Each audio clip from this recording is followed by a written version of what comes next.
ಬ್ರಾಹ್ಮ ಭಕ್ತರಿಗೆ ಉಪದೇಶ. 7ನೇ ಏಪ್ರಿಲ್ 1883, ಚೈತ್ರ ಅಮಾವಾಸ್ಯೆ, ಶನಿವಾರ.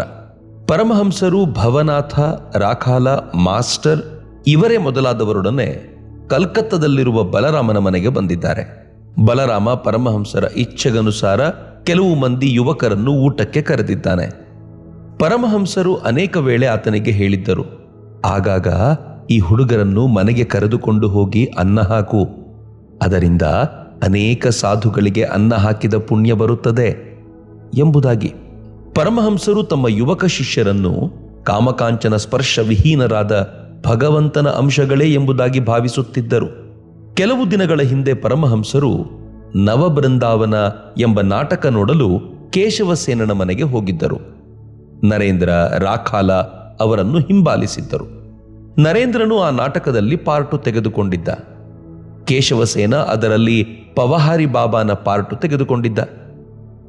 ಶ್ರೀರಾಮಕೃಷ್ಣರು: ಕೇಶವಸೇನ ಸಾಧುವಿನ ವೇಷ ಧರಿಸಿ ರಂಗಭೂಮಿಯಲ್ಲಿ ಶಾಂತಿ ಜಲವನ್ನು ಪ್ರೋಕ್ಷಿಸಲು ಆರಂಭಿಸಿದ. ಅದು ನನಗೆ ಸರಿ ಅಂತ ತೋರಲಿಲ್ಲ. ಅಭಿನಯ ಮುಗಿದ ಮೇಲೆ ಶಾಂತಿ ಜಲ ಪ್ರೋಕ್ಷಿಸುವುದೇ? ಇನ್ನೊಬ್ಬ ಪಾಪ ಪುರುಷನ ಪಾರ್ಟು ತೆಗೆದುಕೊಂಡಿದ್ದ. ಆ ರೀತಿಯ ಪಾರ್ಟು ತೆಗೆದುಕೊಳ್ಳುವುದು ಒಳ್ಳೆಯದಲ್ಲ. ಯಾರೂ ಪಾಪ ಕಾರ್ಯಗಳನ್ನು ಮಾಡಕೂಡದು. ಪಾಪಿಯಂತೆ ಅಭಿನಯಿಸುವುದು ಶ್ರೇಯಸ್ಕರವಲ್ಲ. ನರೇಂದ್ರನಿಗೆ ಶರೀರಾರೋಗ್ಯ ಸರಿಯಾಗಿಲ್ಲ. ಆದರೆ ಪರಮಹಂಸರಿಗೆ ಆತನ ಬಾಯಿಂದ ಹಾಡು ಕೇಳಬೇಕೆಂಬುದಾಗಿ ಬಹಳ ಇಚ್ಛೆಯುಂಟಾಗಿ ಬಿಟ್ಟಿದೆ. ಆದ್ದರಿಂದ ನರೇಂದ್ರ ಪರಮಹಂಸರ ಇಚ್ಛೆಗನುಸಾರ ತಂಬೂರಿ ಹಿಡಿದು ಹಾಡಲಾರಂಭಿಸಿದ. ಆ ಪ್ರಾಣ ಪಂಜರೆದಿ ಕುಳಿತು ಹಾಡು ಹಕ್ಕಿ, ಅವನ ವಿಭು ಗುಣಗಳನ್ನು ಕುರಿತು ಹಾಡು. ಬಳಿಕ ಹಾಡಿದ: ವಿಶ್ವಭುವನ ರಂಜನ ಬ್ರಹ್ಮ ಪರಮಜ್ಯೋತಿ, ಅನಾದಿದೇವ ಜಗಪತಿ ಪ್ರಾಣಾಧಿಕ ಮೂರುತಿ. ಮತ್ತೆ ದರುಶನವ ನೀಡಯ್ಯ ರಾಜರಾಜೇಶ್ವರನೇ, ನಿನ್ನ ಕರುಣೆಯ ಬೇಡಿ ಬಂದಿರುವೆ. ನರೇಂದ್ರ ಮುಂದುವರಿಸುತ್ತಿದ್ದಾನೆ. ಬಾನ ತಳಿಗೆಯೊಳಿಟ್ಟ ಹಣತೆಗಳ ರೀತಿಯಲ್ಲಿ ರವಿಶಶಿಗಳಾರತಿಯ ಬೆಳಗುತ್ತಿರಲು. ಮತ್ತೆ ಹಾಡುತ್ತಿದ್ದಾನೆ: ಉದಯಿಪನದೋ ಚಿದಾಕಾಶದಲ್ಲಿ ಪೂರ್ಣ ಇಂದು, ಪ್ರೇಮ ಸಿಂಧು ಉಕ್ಕಿ ಹರಿದು ಲೋಕಗಳೇ ನಾಂದು. ಬಳಿಕ ಪರಮಹಂಸರ ಆಜ್ಞಾನುಸಾರ ಭವನಾಥ ಹಾಡುತ್ತಿದ್ದಾನೆ: ನೀನೆ ದಯಾಮಯ, ಇನ್ನಾರಿರುವರು ನಿನ್ನಂದದ ಹಿತಕಾರಿ. ನೋವು ನಲಿವಿನಲಿ ಸಮೀಪ ಬಂಧುವು, ಶೋಕತಾಪ ಭಯಹಾರಿ. ಸಂಕಟಪೂರಿತ ಮೋಹ ಭವಾರ್ಣವದುತ್ತರಣಕ್ಕೆ ನೀ ಸಹಕಾರಿ. ಪ್ರಸನ್ನವಾಗಿಸು ಈ ಬಿರುಗಾಳಿಯ ರಿಪುದಲ ವಿಪ್ಲವಕಾರಿ. ಪಾಪ ದಹನ ಪರಿತಾಪವನಾರಿಸು, ವರ್ಷಿಸು ಶೀತಲವಾರಿ. ಎಲ್ಲರೂ ತ್ಯಜಿಸುವ ಅಂತಿಮ ಕಾಲದಿ ನೀನೇ ಆಶ್ರಯಕಾರಿ, ನೀನೇ ಆಶ್ರಯಕಾರಿ. ನರೇಂದ್ರ ಭವನಾಥನನ್ನು ಉದ್ದೇಶಿಸಿ ಪರಮಹಂಸರಿಗೆ ಹೇಳುತ್ತಿದ್ದಾನೆ: ಈತ ಮೀನು, ಎಲೆ ಅಡಿಕೆ ತ್ಯಾಗ ಮಾಡಿಬಿಟ್ಟಿದ್ದಾನೆ. ಶ್ರೀರಾಮಕೃಷ್ಣರು: ಏಕೆ ಏಕೆ ಹಾಗೆ? ಅವು ಏನು ಮಾಡಿದವು? ಅವು ಕೆಡುಕಾದುದೇನಲ್ಲ. ಕಾಮಕಾಂಚನ ತ್ಯಾಗವೇ ತ್ಯಾಗ. ರಾಖಾಲನಲ್ಲಿ ಒಬ್ಬ ಭಕ್ತ, ಆತ ನಿದ್ದೆ ಮಾಡುತ್ತಿದ್ದಾನೆ. ಶ್ರೀರಾಮಕೃಷ್ಣರು ನಗುತ್ತಾ: ಒಬ್ಬ ಚಾಪೆಯನ್ನು ಕಂಕುಳಲ್ಲಿ ಇರುಕಿಕೊಂಡು ಬಯಲು ನಾಟಕ ನೋಡಲು ಹೋದ. ನಾಟಕ ಶುರುವಾಗಲು ಇನ್ನೂ ಸಮಯ ಬೇಕು ಎಂಬುದನ್ನು ಕೇಳಿ ಚಾಪೆ ಹಸಿ ಮಲಗಿಕೊಂಡ. ಎದ್ದಾಗ ನೋಡುತ್ತಾನೆ, ಎಲ್ಲ ಮುಗಿದು ಬಿಟ್ಟಿದೆ. ಬಳಿಕ ಅವನು ಚಾಪೆಯನ್ನು ಕಂಕುಳಿಗೆ ಹಾಕಿಕೊಂಡು ಮನೆಗೆ ಹಿಂದಿರುಗಿದ. ರಾಮದಯಾಳ ಬಹಳ ರೋಗಗ್ರಸ್ತನಾಗಿದ್ದಾನೆ. ಆತ ಇನ್ನೊಂದು ಕೊಠಡಿಯಲ್ಲಿ ಮಲಗಿಕೊಂಡಿದ್ದ. ಪರಮಹಂಸರು ಅಲ್ಲಿಗೆ ಹೋಗಿ ಆತನ ದೇಹಾರೋಗ್ಯ ವಿಚಾರಿಸುತ್ತಿದ್ದಾರೆ. ಗಂಟೆ ಅಪರಾಹ್ನ 4. ಕೆಲವು ಮಂದಿ ಬ್ರಾಹ್ಮ ಭಕ್ತರು ಬಂದಿದ್ದಾರೆ. ಪರಮಹಂಸರು ಅವರೊಡನೆ ಮಾತುಕತೆ ಆಡುತ್ತಿದ್ದಾರೆ. ಒಬ್ಬ ಬ್ರಾಹ್ಮ ಭಕ್ತ: ಮಹಾಶಯರೇ, ಪಂಚದಶಿ ಓದಿದ್ದೀರೇನು? ಶ್ರೀರಾಮಕೃಷ್ಣರು: ಮೊದಮೊದಲು ಇಂಥ ಪುಸ್ತಕಗಳು ಏನು ಹೇಳುತ್ತವೆ ಎಂಬುದನ್ನು ತಿಳಿದುಕೊಂಡು ವಿಚಾರದಲ್ಲಿ ತೊಡಗಬೇಕು. ಬಳಿಕ ಅಂತರಂಗದಲ್ಲಿ ಶ್ರೀ ಘನಶ್ಯಾಮೆಯ ಆದರಿಸಲೆ ಮನವೇ, ನಮ್ಮಿಬ್ಬರ ಹೊರತಿನ್ನಾರೂ ತಿಳಿಯದ ರೀತಿಯೊಳವಳೆಡೆ ಸಾಗುವೆವೆ. ಸಾಧನೆಯ ಅವಸ್ಥೆಯಲ್ಲಿ ಅವು ಏನು ಹೇಳುತ್ತವೆ ಎಂಬುದನ್ನು ತಿಳಿದುಕೊಳ್ಳಬೇಕಾಗುತ್ತದೆ. ಭಗವಂತನ ಸಾಕ್ಷಾತ್ಕಾರ ದೊರೆತ ನಂತರ ಜ್ಞಾನದ ಅಭಾವವಿರದು. ಬಳಿಕ ಭಗವತಿ ಜ್ಞಾನರಾಶಿಯನ್ನು ನೂಕಿ ಕೊಡುತ್ತಲೇ ಇರುತ್ತಾಳೆ. ಮಗು ಬರೆಯಲು ಆರಂಭಿಸಿದಾಗ ಮೊದಮೊದಲು ಅಕ್ಷರವಾದ ಮೇಲೆ ಅಕ್ಷರವನ್ನು ನೋಡಿ ನೋಡಿ ಬರೆಯಬೇಕಾಗುತ್ತದೆ. ಆದರೆ ಕ್ರಮೇಣ ಅದು ನೀರು ಕುಡಿದ ಹಾಗೆ ಬರೆದುಕೊಂಡು ಹೋಗಿಬಿಡುತ್ತದೆ.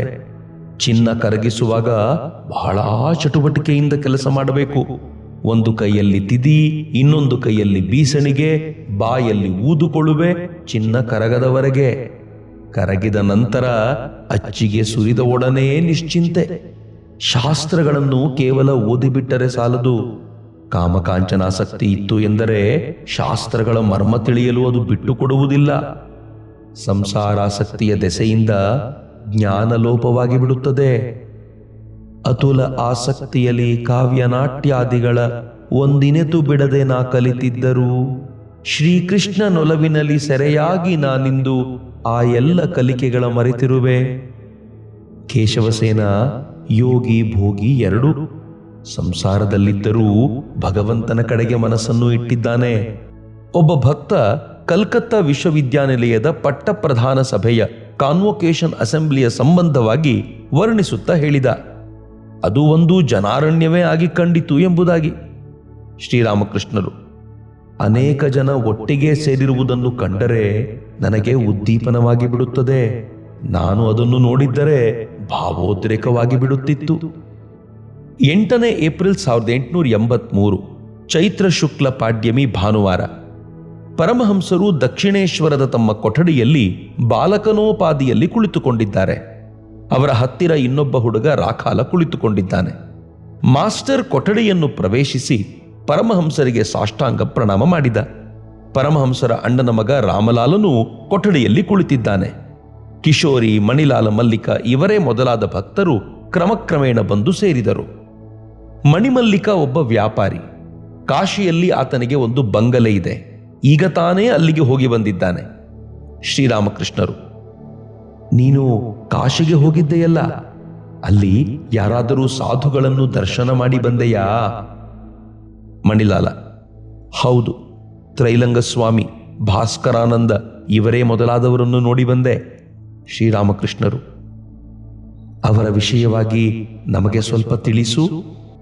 ಮಣಿಲಾಲ, ತ್ರೈಲಂಗಸ್ವಾಮಿ ಹಿಂದೆ ಇದ್ದ ಸ್ಥಳದಲ್ಲೇ ಮಣಿಕರ್ಣಿಕಾ ಘಟ್ಟದಲ್ಲಿ ಆ ವೇಣಿಮಾಧವ ಗೋಪುರದ ಹತ್ತಿರ ಇದ್ದಾರೆ.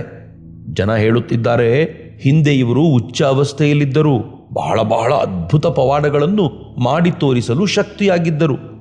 ಈಗ ಆ ಶಕ್ತಿ ಕಡಿಮೆಯಾಗಿ ಬಿಟ್ಟಿದೆ. ಶ್ರೀರಾಮಕೃಷ್ಣರು, ಇವುಗಳೆಲ್ಲ ಪ್ರಾಪಂಚಿಕರ ದೋಷಾರೋಪಣೆ. ಮಣಿಲಾಲ, ಭಾಸ್ಕರಾನಂದರು ಎಲ್ಲರೊಡನೆ ಬೆರೆಯುತ್ತಾರೆ. ಇವರು ತ್ರೈಲಂಗ ಸ್ವಾಮಿಗಳಂತಲ್ಲ, ಶುದ್ಧಾಂಗ ಮೌನಿಗಳಲ್ಲ. ಶ್ರೀರಾಮಕೃಷ್ಣರು, ಭಾಸ್ಕರಾನಂದರೊಡನೆ ನೀನು ಮಾತುಕತೆ ಆಡಿದೆಯೇನು? ಮಣಿಲಾಲ, ಹೌದು, ಬಹಳ ಹೊತ್ತು. ಪಾಪ ಪುಣ್ಯಗಳ ಸಂಬಂಧವಾಗಿಯೂ ಮಾತುಕತೆ ನಡೆಯಿತು. ಅವರು ನನಗೆ ಹೇಳಿದರು, ಪಾಪ ಮಾರ್ಗದಲ್ಲಿ ಹೋಗಬೇಡ, ಪಾಪ ಚಿಂತನೆ ಮಾಡಬೇಡ, ಈ ರೀತಿಯಾಗಿಯೇ ನಾವು ನಡೆದುಕೊಳ್ಳಬೇಕೆಂಬುದೇ ಭಗವಂತನ ಇಚ್ಛೆ, ಕೇವಲ ಪುಣ್ಯ ಕೆಲಸಗಳನ್ನೇ ಮಾಡು. ಶ್ರೀರಾಮಕೃಷ್ಣರು, ಹೌದು, ಇದು ಒಂದು ದಾರಿ ಪ್ರಾಪಂಚಿಕರಿಗೆ. ಯಾರಲ್ಲಿ ಆತ್ಮಜಾಗೃತಿಯುಂಟಾಗಿದೆಯೋ, ಯಾರಿಗೆ ಭಗವಂತನೊಬ್ಬನೇ ಸತ್, ಉಳಿದುದೆಲ್ಲ ಅಸತ್ ಎಂದರೆ ಅನಿತ್ಯ ಎಂಬ ಬೋಧೆಯಾಗಿರುವುದೋ, ಅವರ ಭಾವವೇ ಬೇರೆ. ಅವರಿಗೆ ಗೊತ್ತಿದೆ ಭಗವಂತನೊಬ್ಬನೇ ಏಕಮಾತ್ರ ಕರ್ತ, ಉಳಿದವರೆಲ್ಲ ಅಕರ್ತರು ಎಂಬುದಾಗಿ. ಯಾರಿಗೆ ಆತ್ಮಜಾಗೃತಿ ಉಂಟಾಗಿದೆಯೋ ಅವರ ಕಾಲು ತಪ್ಪು ಹೆಜ್ಜೆಯನ್ನಿಡುವುದಿಲ್ಲ. ಅವರು ವಿಚಾರ ಮಾಡಿ ಪಾಪ ಕಾರ್ಯಗಳನ್ನು ತ್ಯಾಗ ಮಾಡಬೇಕಾಗಿರುವುದಿಲ್ಲ. ಅವರಿಗೆ ಭಗವಂತನ ಮೇಲೆ ಅಷ್ಟೊಂದು ಪ್ರೀತಿ. ಅವರು ಯಾವ ಕರ್ಮ ಮಾಡಿದರೂ ಅದು ಸತ್ಕರ್ಮವೇ ಆಗಿರುತ್ತದೆ. ಅವರಿಗೆ ಚೆನ್ನಾಗಿ ಗೊತ್ತಿದೆ, ಕರ್ಮಗಳ ಕರ್ತೃ ನಾವಲ್ಲ, ನಾವು ಕೇವಲ ಭಗವಂತನ ದಾಸರು ಎಂಬುದಾಗಿ. ಅವರು ಸತತ ಭಾವಿಸುತ್ತಾರೆ, ನಾನು ಯಂತ್ರ, ಆತ ಯಾಂತ್ರಿಕ. ಆತ ಮಾಡಿಸಿದ ಹಾಗೆ ಮಾಡುತ್ತೇನೆ, ನುಡಿಸಿದ ಹಾಗೆ ನುಡಿಯುತ್ತೇನೆ, ಚಲಿಸಿದ ಹಾಗೆ ಚಲಿಸುತ್ತೇನೆ. ಯಾರಿಗೆ ಆತ್ಮಜಾಗೃತಿ ಉಂಟಾಗಿ ಬಿಟ್ಟಿದೆಯೋ ಅವರು ಪಾಪ ಪುಣ್ಯಗಳಿಗೆ ಅತೀತರು. ಅವರ ಕಣ್ಣಿಗೆ ಬೀಳುತ್ತದೆ ಭಗವಂತನೇ ಎಲ್ಲವನ್ನೂ ಮಾಡುತ್ತಿರುವುದು. ಒಂದು ಜಾಗದಲ್ಲಿ ಒಂದು ಆಶ್ರಮ ಇತ್ತು. ಅಲ್ಲಿನ ಸಾಧುಗಳು ದಿನವೂ ಮಧುಕರಿಗೆ ಹೋಗುತ್ತಿದ್ದರು. ಒಂದು ದಿನ ಒಬ್ಬ ಸಾಧು ಮಧುಕರಿಗೆ ಹೋಗಿದ್ದಾಗ ಒಬ್ಬ ಜಮೀನ್ದಾರ ಒಬ್ಬನನ್ನು ಬಹಳವಾಗಿ ಹೊಡೆಯುತ್ತಿದ್ದುದನ್ನು ನೋಡಿದ. ಸಾಧು ಒಳ್ಳೆ ಪರಮದಯಾಳು. ಆತ ಅಡ್ಡಲಾಗಿ ಬಂದು ಹೊಡೆಯಬೇಡ ಅಂತ ಹೇಳಿದ. ಆ ಜಮೀನ್ದಾರನ ಕೋಪ ಬಹಳವಾಗಿ ಕೆರಳಿತ್ತು. ಅದನ್ನು ಆತ ಬಡ ಸಾಧುವಿನ ಕಡೆಗೆ ತಿರುಗಿಸಿದ. ಆತ ಆ ರೀತಿಯಾಗಿ ಹೊಡೆದ ಸಾಧು ಪ್ರಜ್ಞೆ ತಪ್ಪಿದವನಾಗಿ ನೆಲಕ್ಕೆ ಬಿದ್ದ. ಯಾರೋ ಬಂದು ಈ ಸಮಾಚಾರವನ್ನು ಆಶ್ರಮಕ್ಕೆ ತಿಳಿಸಿದರು. ಸಾಧುಗಳು ಓಡಿ ಬಂದು ನೋಡುತ್ತಾರೆ, ತಮ್ಮ ಸೋದರ ಪ್ರಜ್ಞೆ ತಪ್ಪಿ ಬಿದ್ದಿದ್ದಾನೆ. ಅವರಲ್ಲಿ 4-5 ಜನ ಸೇರಿಕೊಂಡು ಆತನನ್ನು ಆಶ್ರಮಕ್ಕೆ ಎತ್ತಿಕೊಂಡು ಹೋಗಿ ಹಾಸಿಗೆಯ ಮೇಲೆ ಮಲಗಿಸಿದರು. ಅವನಿಗೆ ಇನ್ನೂ ಪ್ರಜ್ಞೆ ಬಂದಿರಲಿಲ್ಲ. ಉಳಿದ ಸಾಧುಗಳು ಚಿಂತಾಕ್ರಾಂತರಾಗಿ ಆತನ ಸುತ್ತಲೂ ಕುಳಿತುಕೊಂಡರು. ಕೆಲವರು ಆತನಿಗೆ ಗಾಳಿ ಬೀಸಲಾರಂಭಿಸಿದರು. ಅವರಲ್ಲಿ ಒಬ್ಬ ಸಲಹೆ ಇತ್ತ, ಬಾಯಿಗೆ ಸ್ವಲ್ಪ ಹಾಲು ಬಿಡುವುದು ಒಳ್ಳೆಯದು ಅಂತ. ಬಾಯಿಗೆ ಹಾಲು ಬಿಡುತ್ತಾ ಬಿಡುತ್ತಾ ಆ ಸಾಧು ಚೇತರಿಸಿಕೊಳ್ಳಲಾರಂಭಿಸಿದ. ಕಣ್ಣು ಬಿಟ್ಟಿ ದಿಟ್ಟಿಸಿ ನೋಡಲಾರಂಭಿಸಿದ. ಒಬ್ಬ ಸಾಧು ಹೇಳಿದ, ಎಲ್ಲಿ ನೋಡೋಣ, ಜ್ಞಾನ ಬಂದಿದೆಯೇ ಇಲ್ಲವೇ? ನಮ್ಮನ್ನು ಗುರುತಿಸುತ್ತಾನೆಯೇ ಇಲ್ಲವೇ?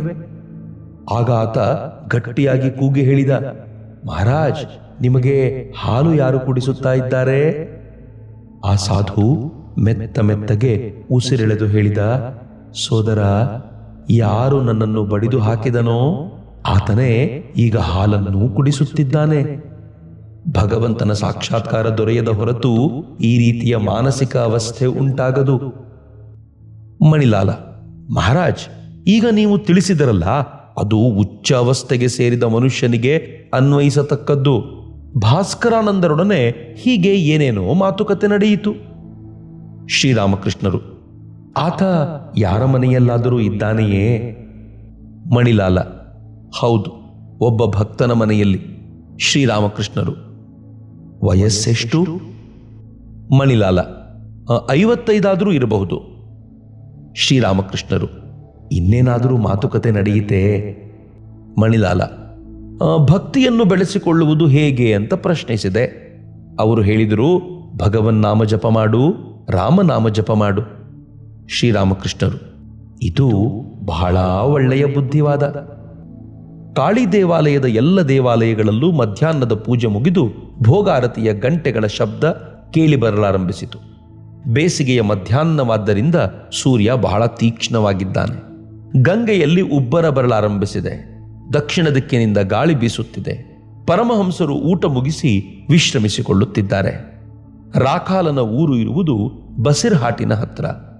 ಗ್ರೀಷ್ಮ ಋತುವಿನಲ್ಲಿ ನೀರಿಗೆ ಬಹಳ ಕಷ್ಟ.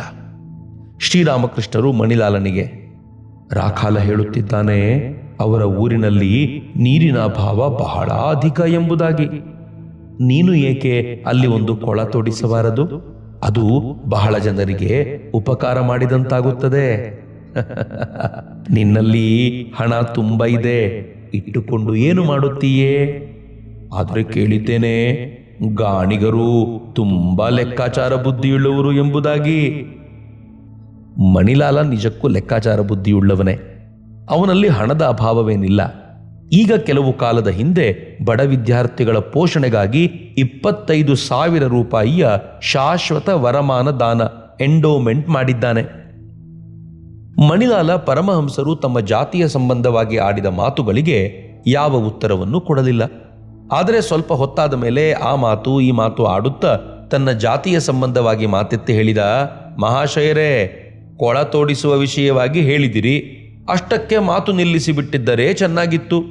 ಗಾಣಿಗ ಗೀಣಿಗ ಈ ಮಾತುಗಳೆಲ್ಲ ಏಕೆ? ಭಕ್ತರು ತಮ್ಮೊಳಗೆ ತಾವೇ ನಗುತ್ತಿದ್ದಾರೆ. ಪರಮಹಂಸರು ನಗುತ್ತಿದ್ದಾರೆ. ಸ್ವಲ್ಪ ಹೊತ್ತಾದ ಮೇಲೆ ಕೆಲವು ಮಂದಿ ಹಿರಿಯ ಬ್ರಾಹ್ಮ ಭಕ್ತರು ಕೊಠಡಿಯನ್ನು ಪ್ರವೇಶಿಸಿದರು.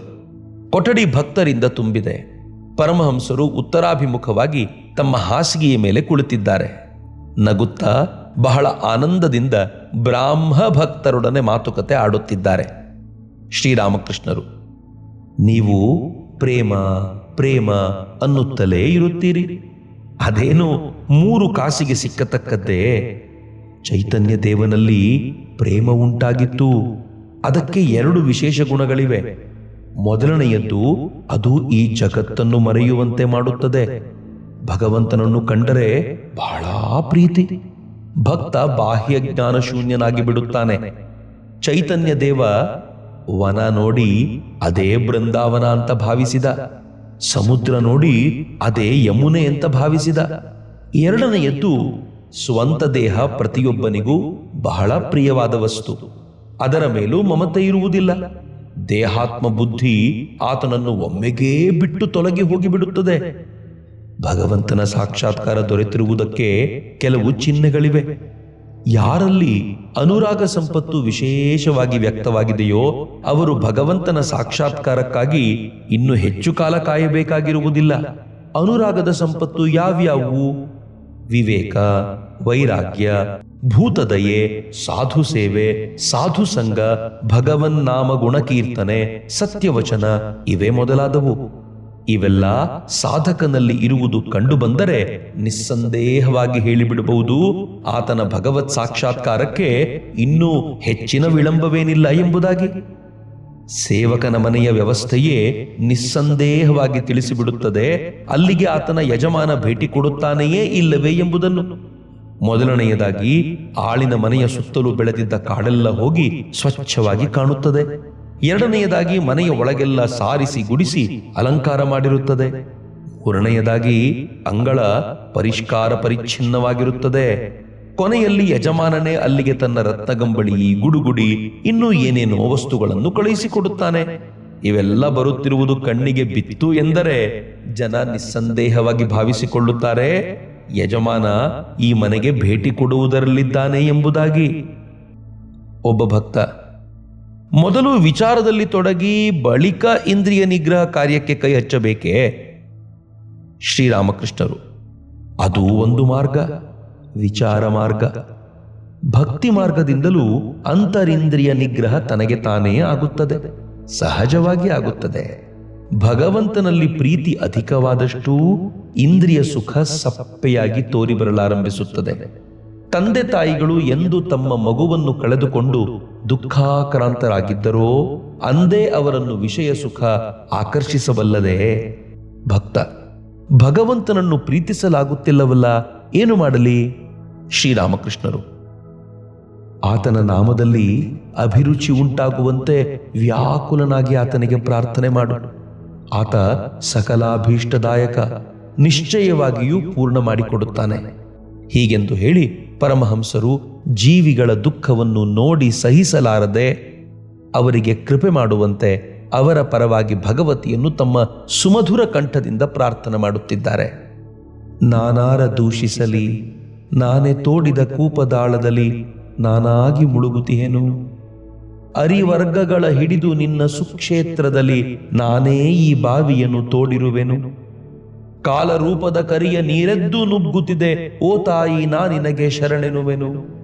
ನಾನೆಯೇ ನನಗೆ ಹಗೆ ಹೇಗೆ ತಡೆಯಲಿ ಹೇಳು, ಮೇಲೆದ್ದು ನುಗ್ಗುವಿ ಕಾಳಜಲವ. ಎನ್ನ ಎದೆಯುದ್ದಕ್ಕೂ ತುಂಬಿಕೊಂಡಿತು ನೀರು, ನೀನಲ್ಲದಿನ್ನಾರು ರಕ್ಷಿಸುವರು. ನೀನೊಬ್ಬಳೆ ರಕ್ಷೆ, ನಿನ್ನೊಳಗೆ ಈ ಭಿಕ್ಷೆ, ದಾಟಿಸಾಚೆಯ ದಡಕ್ಕೆ ಈ ಶಿಶುವನು. ಪರಮಹಂಸರು ಮತ್ತೆ ಹಾಡುತ್ತಿದ್ದಾರೆ. ಇರುವುದೊಂದೇ ವಿಕಾರ, ನಿನ್ನ ಪಾದ ಕಮಲಗಳ ಕೃಪೆಯಲ್ಲದಿನ್ನಿಲ್ಲ ಬೇರೆ ಪರಿಹಾರ. ಅಲ್ಪ ಗೌರವ ದಾಹ ಧನ ಜನ ತೃಷ್ಣೆ, ಮಮಕಾರ ಮೋಹಗಳು ಹಿಂಗಲಿಲ್ಲ. ನಾನು ಉಳಿಯುವುದೆಂತೋ ತಿಳಿಯಲಿಲ್ಲ. ತುಚ್ಛ ವಿಷಯಾಲಾಪದಲ್ಲಿ ಮಾನಸ ಮಗ್ನ, ಮಾಯಾ ನಿದ್ರಾಲೋಲ ಸುಪ್ತ ನೇತ್ರ. ಉದಾರವಾಯಿತು ಹಿಂಸೆ ಕ್ರೌರ್ಯಗಳ ಪಾತ್ರ. ಅರ್ಥವಿಲ್ಲದ ತೆರದಿ ಏಕೆ ಭ್ರಮಿಸುವೆ ನಾನು, ನಿನ್ನ ನಾಮವೂ ಕೂಡ ರುಚಿಸದಲ್ಲ. ಹಗಲಿರುಳು ರೋಗದಲ್ಲಿ ನರಳುತ್ತಿರುವೆನು ನಾನು, ಇದರ ಪರಿಹಾರವೇ ಕಾಣದಲ್ಲ. ಬಳಿಕ ಶ್ರೀರಾಮಕೃಷ್ಣರು ಹೇಳುತ್ತಿದ್ದಾರೆ, ನಿನ್ನ ನಾಮದಲ್ಲಿ ನನಗೆ ಅರುಚಿ. ವಿಷಮ ಶೀತ ಜ್ವರದ ರೋಗಿಗೆ ಆಹಾರದಲ್ಲಿಯೇ ರುಚಿಯೇ ಇಲ್ಲದೆ ಹೋಯಿತು ಎಂದರೆ ಆತ ಬದುಕುವಂತೆಯೇ ಇಲ್ಲ. ಆದರೆ ಲೇಷ ಮಾತ್ರವಾದರೂ ರುಚಿ ಇದ್ದದ್ದೇ ಆದರೆ ಅವನ ಸಂಬಂಧವಾಗಿ ಆಸೆಯನ್ನು ಬಿಟ್ಟು ಬಿಡಬೇಕಾಗಿಲ್ಲ. ಆದ್ದರಿಂದ ಆತನ ನಾಮದಲ್ಲಿ ರುಚಿ ಬೆಳೆಸಿಕೊಳ್ಳಬೇಕು. ಭಗವನ್ ನಾಮವನ್ನು ಜಪಿಸಬೇಕು. ದುರ್ಗಾನಾಮವೋ, ಕೃಷ್ಣನಾಮವೋ, ಶಿವನಾಮವೋ ಯಾವುದಾದರೂ ಸರಿಯೇ. ನಾಮ ಜಪ ಮಾಡುತ್ತಾ ಮಾಡುತ್ತಾ ದಿನದಿನಕ್ಕೂ ಅನುರಾಗ ವೃದ್ಧಿಯಾಗುತ್ತಾ ಬರುತ್ತಿದ್ದರೆ ಆನಂದ ದೊರಕುತ್ತಿದ್ದರೆ ಇನ್ನೂ ಹೆದರಿಕೊಳ್ಳಬೇಕಾದ್ದಿಲ್ಲ. ವಿಷಮ ಶೀತ ಜ್ವರ ತಾನಾಗಿಯೇ ಗುಣವಾಗುತ್ತದೆ. ಭಗವಂತನ ಕೃಪೆ ದೊರೆತೇ ದೊರೆಯುತ್ತದೆ.